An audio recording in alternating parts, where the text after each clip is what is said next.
Think you've seen bad traffic laws? Think again. Around the world, some driving rules are so strange, so strict, or so outdated, they don't just confuse drivers, they put lives at risk. These are the worst traffic rules in the world, and they're all very real. Now picture this, you're in Manila, the capital of the Philippines, and suddenly, you can't drive your car today. Why? Because of your number plate. The number coding scheme bans vehicles from roads depending on the last digit of your plate. It was meant to reduce traffic, but instead, people just bought extra cars to get around the rule. So, the result? More cars, more traffic, more pollution, absolutely zero logic. Then there's Germany's Autobahn, famous for no speed limits. But here's the twist.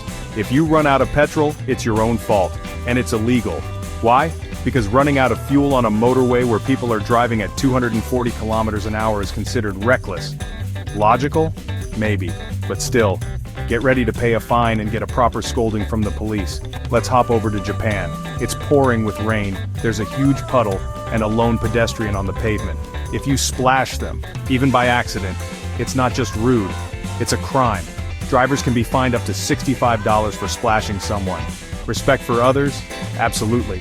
But when you're running late, stuck in traffic, and trying not to hydroplane, it's a rule that's definitely easier said than done. Now, Singapore, possibly the strictest country on earth when it comes to traffic. You can be fined for chewing gum in your vehicle. Taxis and private hire cars are so heavily regulated, Uber literally left the country. Even eating or drinking behind the wheel, including just a sip of water, can land you with a fine. Clean streets? Absolutely. But at what cost? And of course, the United States. Nowhere are traffic laws more inconsistent. In some states, driving slow in the left lane is illegal. In others, it's not enforced at all. Meanwhile, in Alabama, it was once illegal to drive while blindfolded. Yes, someone actually had to try it first. So, from strange logic to strict overreach, these rules show how local laws can be globally confusing. Sometimes they're about safety, sometimes they're just about control. Wherever you're driving, just remember, the dumbest traffic law might be waiting right outside your city limits. Subscribe for more rules that make no sense, and the people who still have to follow them.